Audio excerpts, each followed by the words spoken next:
I'm Sonia Azad. Welcome to The Shift, a place to inspire growth, resilience, and wisdom, real connection, healthy conversation as we navigate life's changes and challenges together. Because, as I like to say, we are all each other's teachers. Thanks to our friends at The Wealth Woman for making this podcast possible. Hair and makeup generously provided by Glam House Collective. Hi, I'm Sonia Azad. Welcome to The Shift. We are at Sanctum Med and Wellness today, and I'm with Dr. Julian Escobar. Good to see you. Very nice to see you too. So I start each episode by asking, how are you doing today in one word? Great. Is that the honest answer?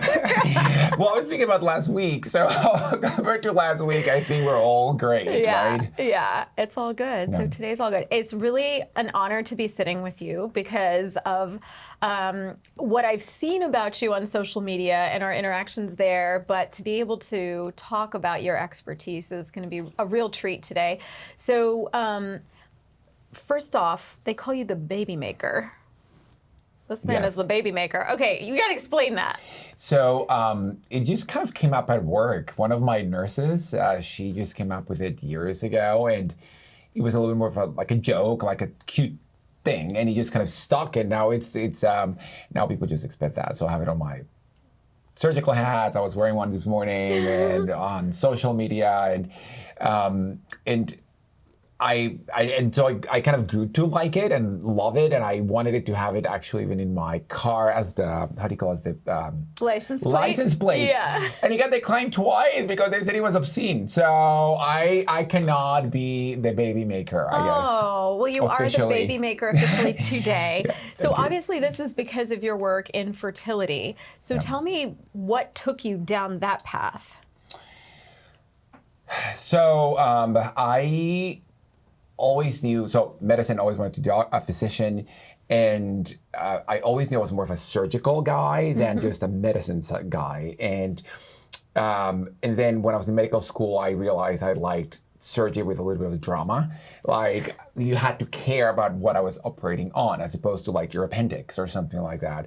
And all of a sudden, OBGYN was kind of my calling. It took me a while to realize that. I was like, why would I want to be an OBGYN? I'd never met one in my life. And so I went in that direction, and I knew I would subspecialize. And fertility was just out there. It was completely created by man. You know, I thought obstetrics, baby comes out of vaginally or C-section, while fertility, it's as technology advances, you bring new avenues to conceive, and usually the world society is not ready to accept them. And so there's always going to be the moral, the ethical dilemma behind everything. And I felt that I would have a constant challenge in my career and always trying to just do better, which is not necessarily something you see in a lot of parts of medicine. It's like stagnant, you know, it's like, so that's kind of what brought me. And the surgical aspect is all the surgeries we used to do, and we still do, are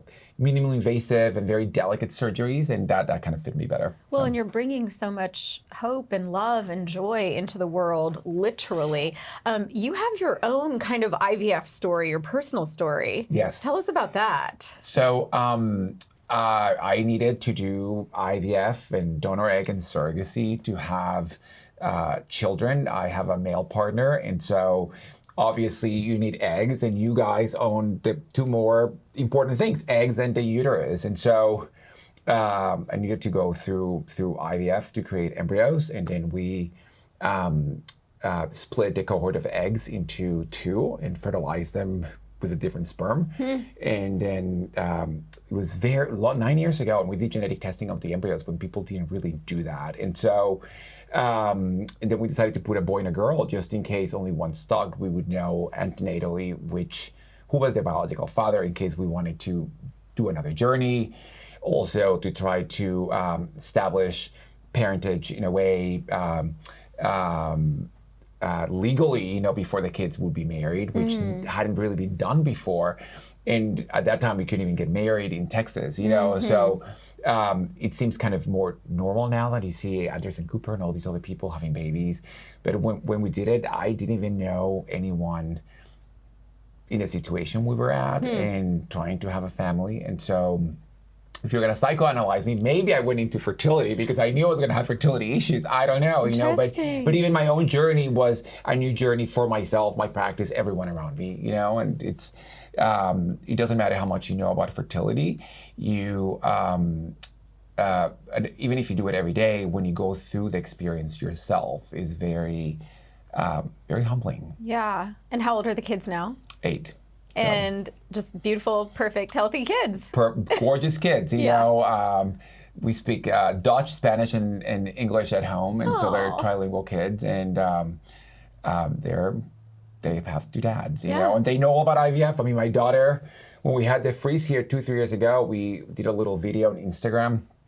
And she's got like 5 million views, you know, and she's just explaining how the embryos how Papi puts the embryo inside the uterus to get people pregnant.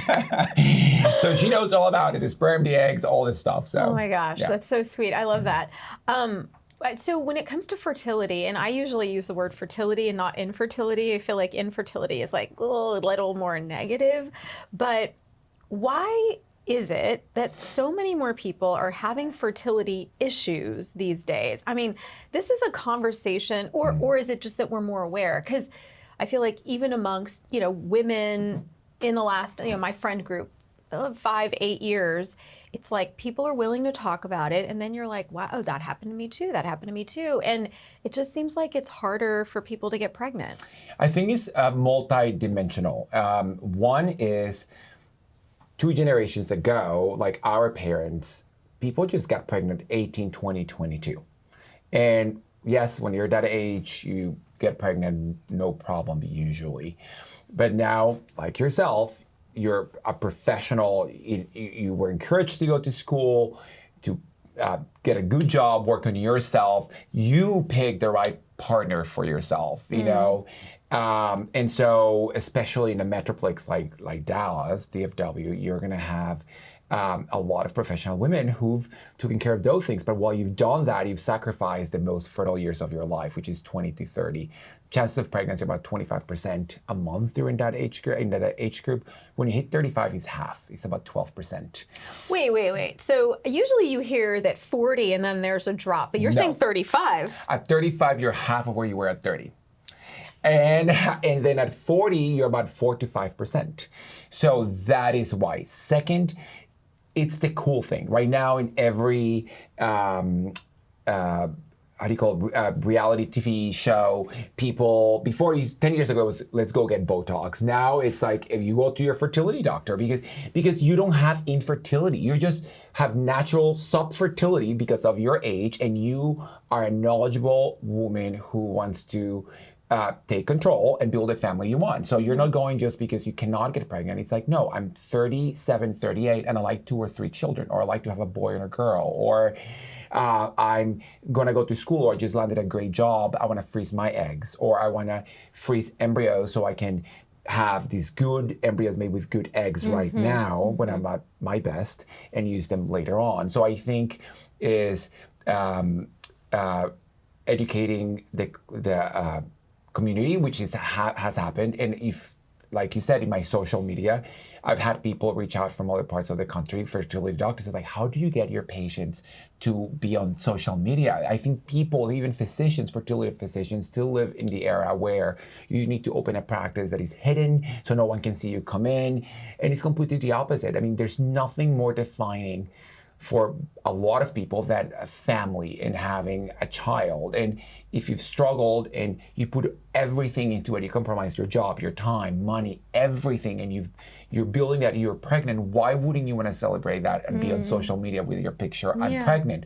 People are dying to do that. And so I do think there's just been that kind of general acceptance. And just like many things in, like I was talking about before, the drama of obstetrics and gynecology, if you talk about miscarriages, when you go through it, you think you're the only person. But then when you open your mouth, you realize a lot of your friends and your mom and your sisters have had miscarriages.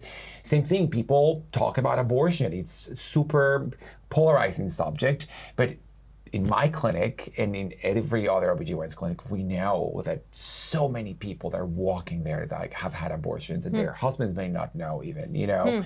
So it's I think part of the entire thing also is you being able to offer the safe space for patients to tell you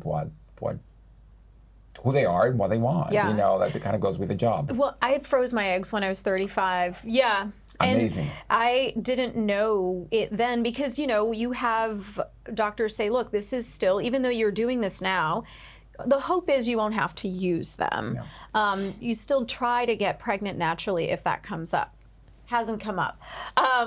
But I know that they're there. Now, what I've been told, and so like, let's clarify, those eggs are good forever. We can use them forever, and maybe they'll work and maybe they won't. I think there's 11 or 12 of them. So is there a problem with using them at 42 or 45 or No. whatever? No, Okay. I would agree that I would just leave them as a last resource because you just never know. Right now, you just want to try with what you have. And if that fails, you can always go back. And I even have patients who like get married and I'm like, save them. Not all marriages don't last. You don't know. Mr. Right may come at 44 or 46, and you have these 35-year-old eggs. And at that age, you need about maybe 7, 8 eggs for a baby. And so you're in a good place.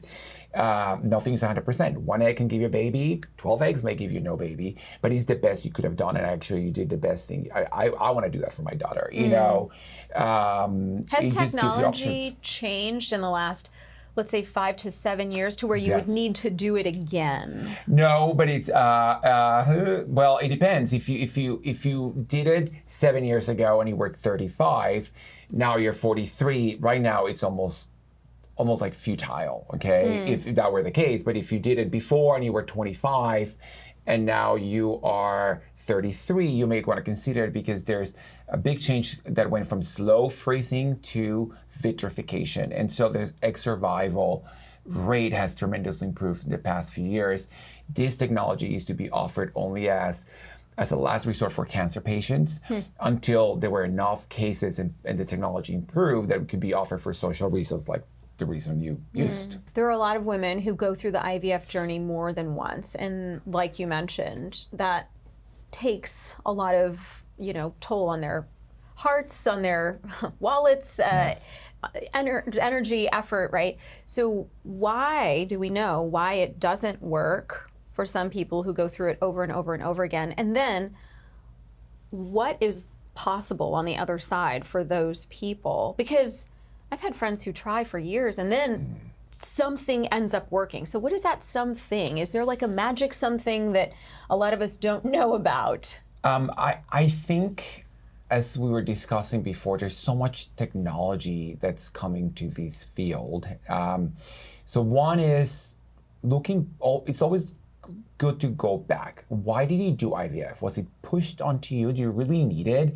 I mean, sometimes maximizing less invasive options can be as good as an option. And so if you skip steps, you may get lucky, but if not, you become even more frustrated. So that's one thing. Second, you want to nowadays be very pragmatic and systematic. And that's how I practice. I'm not saying that every doctor practices like that.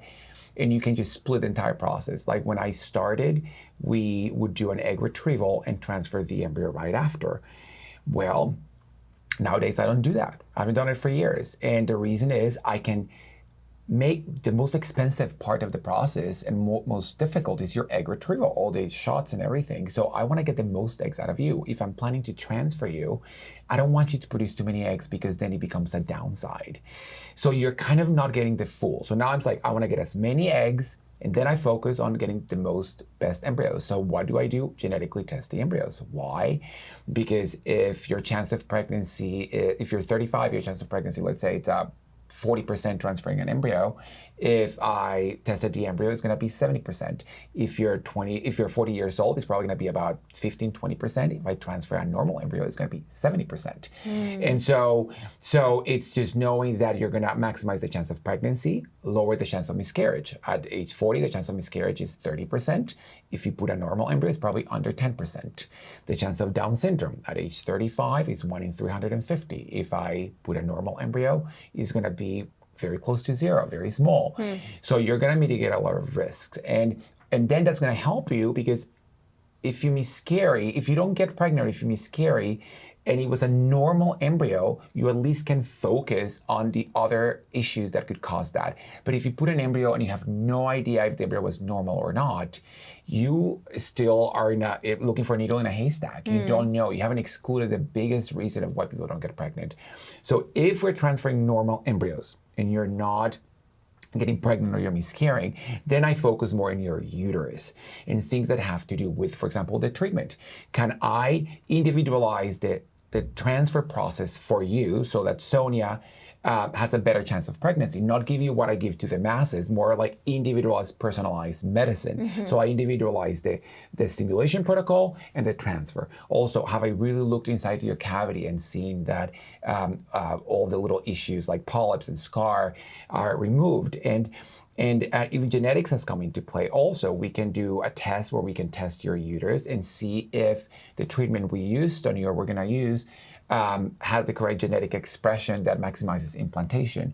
And then in patients who have endometriosis, for example, they may have an internal inflammation that reduce the chance of pregnancy to 10%. And if we treat you, it'll give you about a 50 to 60%. So there's things that we can do to maximize each part of the process. What are some of the things, the problems, the roadblocks that come up that prevent people from getting pregnant in the first place? Aside from age, I guess. Yeah. So like disease. Yeah, so tubal factor is going to be endometriosis, chlamydia, pelvic surgeries. Ovulatory dysfunction, PCOS is going to be up there. There's other things that also can make it difficult for people to ovulate. And sperm factor, 2/3 of guys even doing IVFs have some sperm abnormality. Do they know that at the beginning of the process? We want to know, and so we test them. But as you may imagine, it's hard to get a guy to do anything, and so I can't imagine. Right? Surprise, surprise. And so and egos are small, right? And so if you tell the guy that things are not great, but it's actually something that we can completely overcome with our technology. I've had patients who have zero sperm in the ejaculate, and we can extract sperm and get them to be parents, which they could never do otherwise. And then ultimately, there can be abnormalities of the uterus. Those are not such strong fertility issues in general. Like you usually overcome them with enough time, but they can be surgically fixed very easily. So, what do you think about some of these alternative therapies when people go to get cupping and acupuncture and massage and things like this in that journey to become parents because they're almost desperate if things are not working? Yes. Well, I think that infertility means that you have tried to conceive for a year and it didn't happen. If you're 35, you shouldn't wait even a year to get evaluated. You should do it at 6 months and over 40 at 3 months. So I do think anything alternative, it's great, it's a great asset, but you shouldn't look at the main factors and ask those questions that we just discussed because you're delaying because of doing cupping or acupuncture or those things. Having said that, a lot of the time people talk about the relationship between infertility and stress and anxiety. Our patients are as stressed out as cancer patients, and they have it all. They have the job, they have the husband, they have the house, but you just feel such a void. And so any type of emotional support will be helpful, and your spouse is not necessarily equipped to give you that. And so whether it's a therapist, going for walks, acupuncture, cupping, a massage, that is a huge asset. And I tell patients, you're at the Olympics. You're not playing with your neighborhood. You need like an Olympian, you need a team of people to help you get to that goal. You mentioned PCOS being one of those roadblocks, and I just wanted to touch on that a little bit. What is PCOS, and who does it most commonly affect? So 1 in 10 women suffer from PCOS. And 1 in 10? Yes, that's super a lot. Common. It's very common. Okay. And so basically it means that God gave you or nature gave you tons of eggs. That's all it is. There's no cysts. It's polycystic ovarian syndrome. It's not really cysts. It's just tiny follicles. You just didn't get the normal amount. You got more. And so that you need that. Usually you have irregular cycles. And so that's how patients present to us. And that's the issue with gynecology. If you're in dermatology, for example, you're going to see more the hirsutism or increased hair growth or acne that people also have. So you kind of have that trifecta. As patients gain weight, the insulin goes up. That's going to make the ovary produce more testosterone. You get cycles more irregular. You get more hair. So you do see that. So in the South, where people can be more obese, you may see people who have more side effects from that. And also, the younger you are, the more eggs you have. So you'll see more effects. As you get older and you lose eggs, you become more normalized. Your cycles become more frequent. Also, as you lose weight. So it's something that you'll see more younger ladies in their teenage 20s, early 30s deal with. Once you cross over to 35, 40, you're kind of lucky if you have fertility issues and you have PCOS, because at that point you have more eggs than the normal. And eggs are going to be the key if you're over 35. So a lot of our IVF patients that suffer from IVF early on tend to do excellent when they do IVF later on in life. So how do you know that you have PCOS? So one, you have irregular cycles. Okay. So and irregular, I mean that the time frame between cycle and cycle is not regular. Okay. So you could have cycles every 26, 28, 30, 32 days. Usually these patients have cycles every 35, 45, 60. So they don't have 12 or 13 cycles a year. They have less. Okay. And a lot of the time they start having hair here, hair in their face, hair in the chest. Those are kind of the general things they see. And people will see that as they gain weight, like, I used to have regular cycles. I got married and I don't have regular cycles anymore. Well, have you gained weight? Yeah, I gained 30 pounds. And so it's more of that. And little changes in lifestyle, losing just 5% of your body weight, get these women to ovulate normally. Wow. I have a viewer question for you. What options are available when diagnosed with PCOS? Is hysterectomy the only option? That is not even an option in my radar. Okay, so I would say depends on what you're trying to do. So I think early on people are not trying to get pregnant usually. So I would say the birth control pill is the easiest thing to do, because it will control your cycles. It will lower your androgen, testosterone, male hormone levels. So a lot of those side effects will go down, and it will protect your uterus from getting pre-uterine cancer cells and cancer cells. Yes, if you go years without having menstrual cycles, your endometrium will change, your lining will change, and it will become a precancer or cancer. And you then may need a hysterectomy, but you don't need a hysterectomy because you have PCOS. The other thing we just talked about, weight loss. It's inexpensive. So I say to patients, just cut your carbs by 30, 40%. Walk for 150 minutes a week. That's 3 times for 50 minutes, 5 times for 30 minutes. And for your mental well-being. And so there's a lot of things that patients can do, and they're not big medical situations. Any doctor can give you birth control pills. You can exercise, you can see a dietitian, you can do many things on your own. And for the young women out there who say, I've been diagnosed with PCOS, but I really want to have a baby, it is possible. Yeah, we just have to make you ovulate. Like, basically you have tons of eggs and you're young. And so you have everything we need to get you pregnant. You should be the easiest person we get pregnant. PCOS patients are the easiest patients for us to get pregnant. There's a range of PCOS. There's very borderline PCOS to extremely difficult PCOS cases.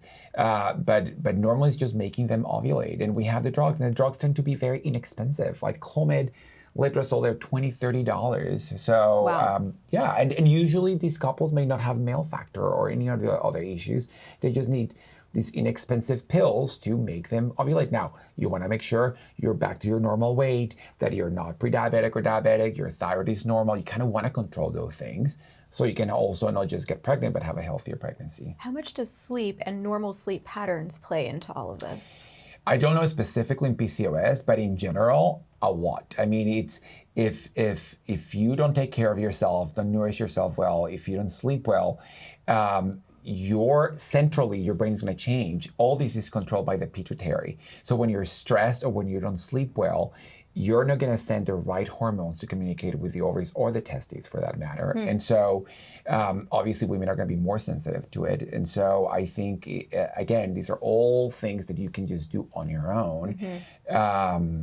Sleep well, lower stress, compartmentalize things, get help, therapy, nourish yourself well. And so as you've heard, obesity will lower chances of pregnancy, actually quite significantly. And it's because it's multifactorial, right? And so you're going to have the thyroid disease, the diabetes, the depression, the lack of sleep, abnormal cortisol levels, people talk about it, and all that combined will obviously affect the chances of conception.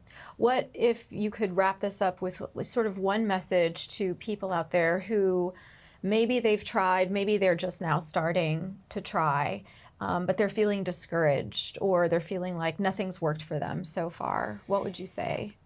You need to ask yourself, what's the family that I want, and how can I get the right support group or person to help me get there? And because all the resources are there. And so I would say the days of talking to your aunt or your mom or your neighbor and the tea and the massage and those things, that's I mean, I'm not trying to be disrespectful, but this is a medical condition like anything else. You wouldn't treat heart disease like that, So you would just go consult, see what your options are, see what you have to work with, and then you make your decision. So as we started discussing today, I think goes back to empowering women or people with options and to fulfill one of the most important things in their lives, which is having a family. And to date, there's no connection between birth control and infertility. No. Okay. No, birth control is out of your body as soon as you take it. I mean, birth control is estrogen and progesterone. When you give a woman estrogen and progesterone, the brain goes, oh, ovaries working. I can just turn myself off. I don't have to send LH or FSH. When you give a guy testosterone, same thing. Oh, I don't need to send that.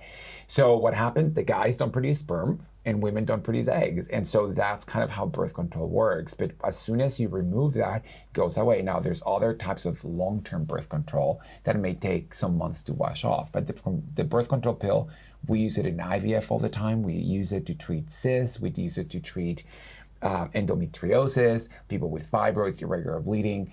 And there's so many different kinds. So many different kinds.